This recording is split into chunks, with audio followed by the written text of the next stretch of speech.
Hey everybody, it's Tony George along with Doug Upstone, and we're talking PGA Tour and the Rocket Mortgage Classic in Detroit, Michigan. Doug, how you doing, buddy?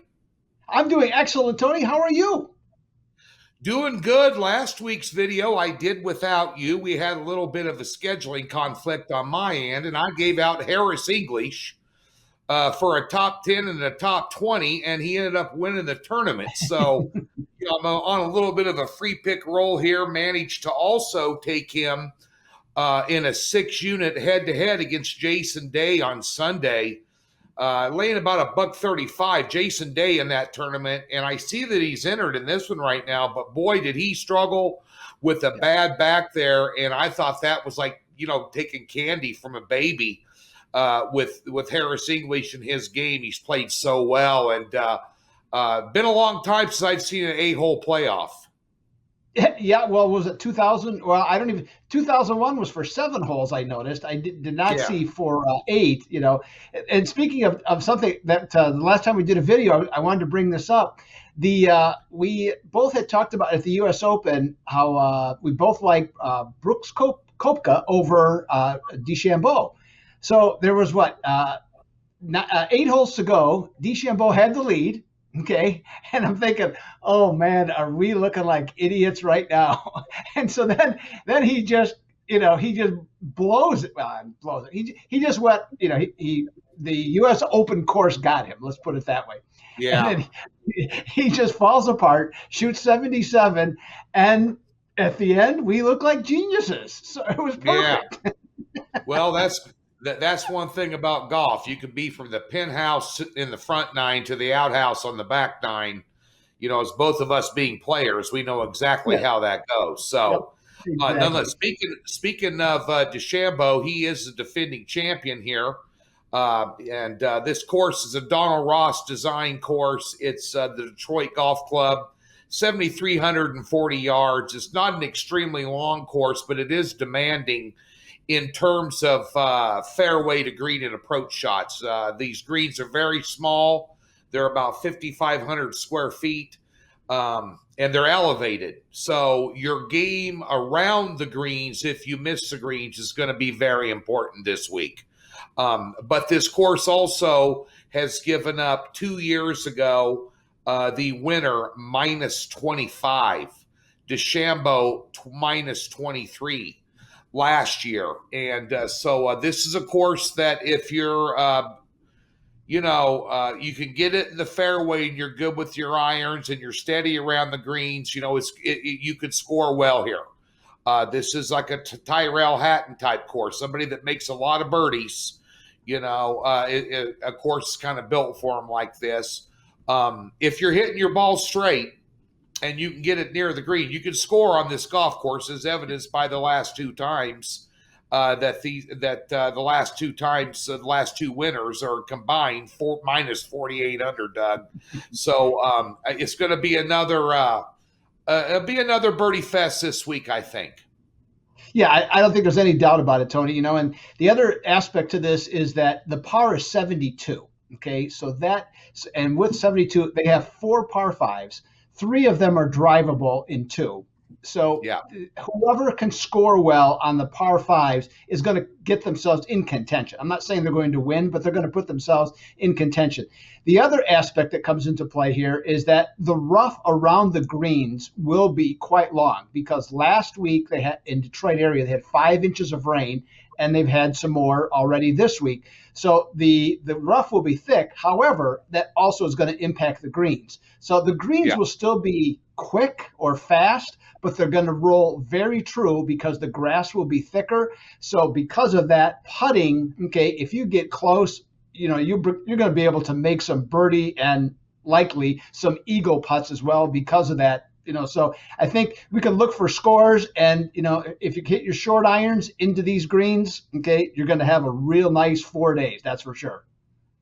Yeah, one thing about this course and smallish greens sometimes give pros problems, even pros. I know that even as an accomplished golfer, back in my 30s and 40s, I grew up in a small town and played a lot of small town courses, and I got really good because I was I had small targets to hit at, and you really had to zone in your irons.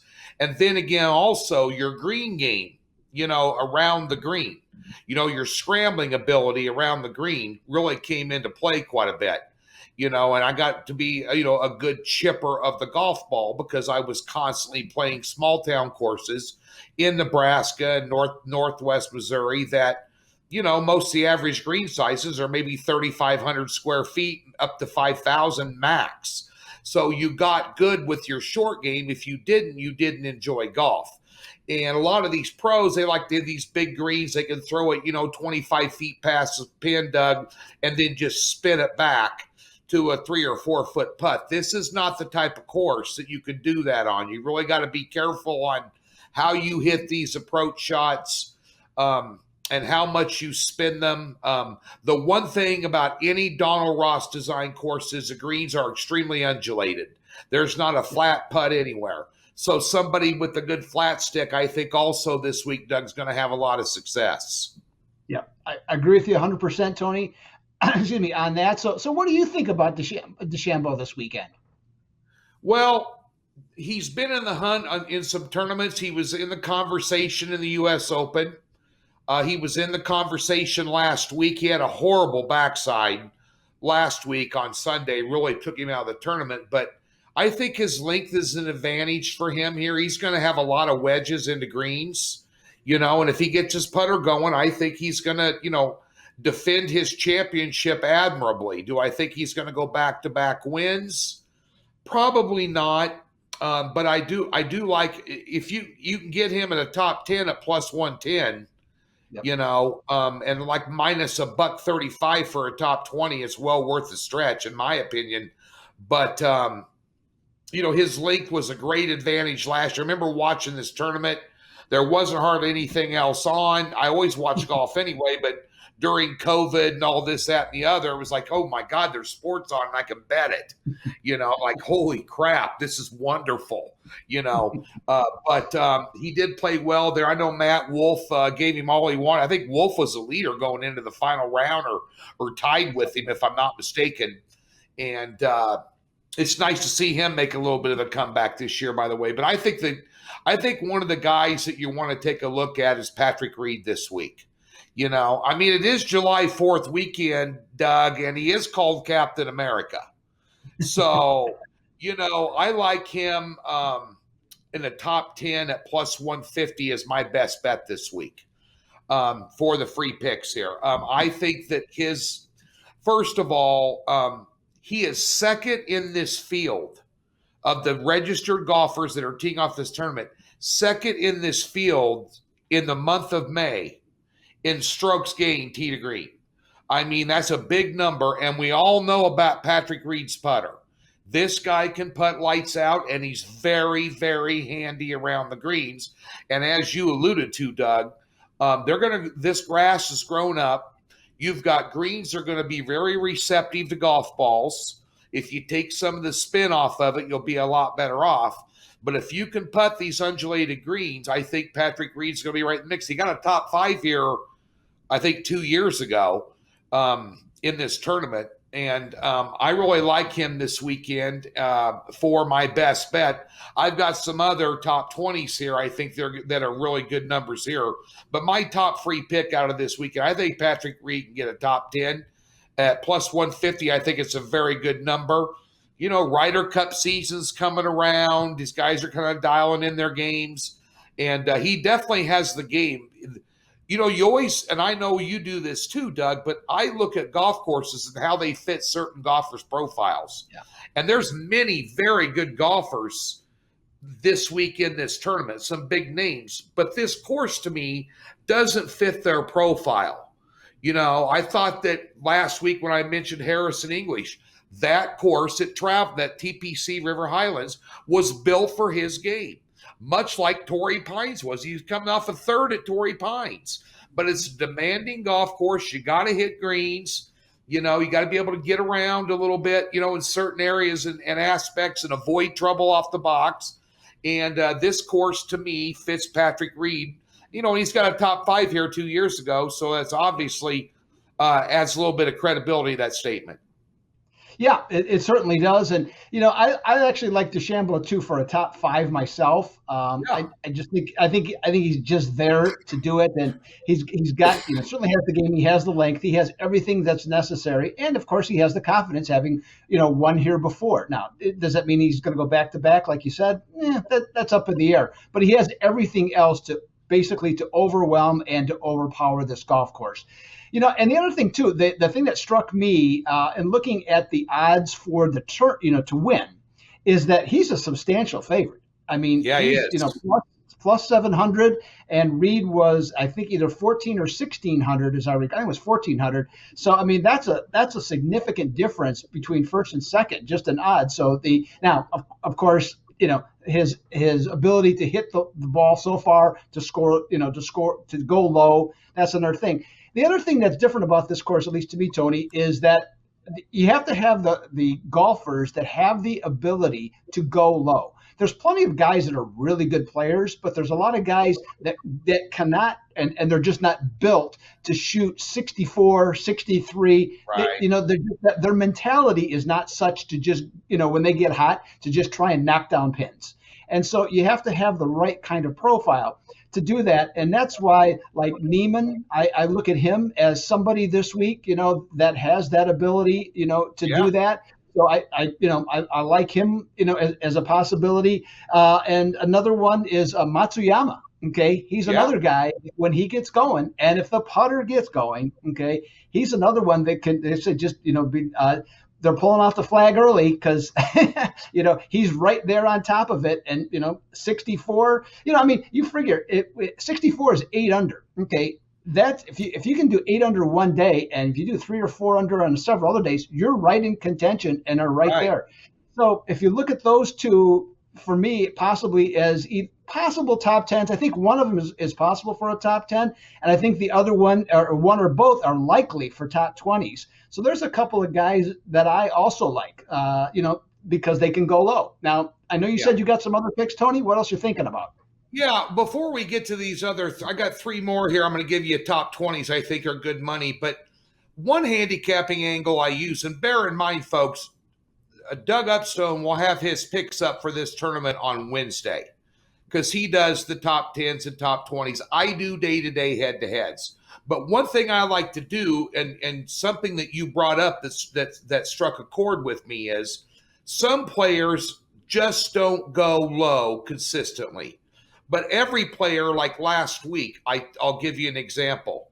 Jason Day fired a 62 out of nowhere.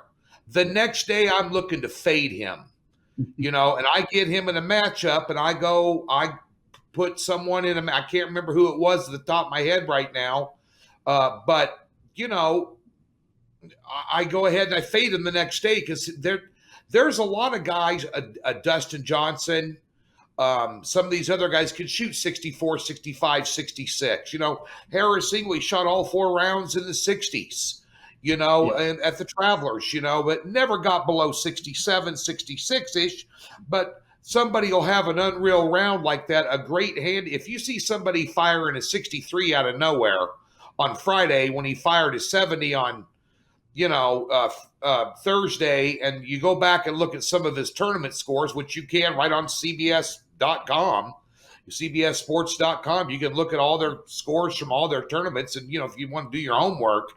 But it's very rare that you see somebody going back-to-back 63s, Doug, in any golf tournament. First of all, I don't care how superhuman you are. It's very difficult to shoot back-to-back 62s or 63s on a PGA sanctioned course that's on television where these guys are playing it on tour.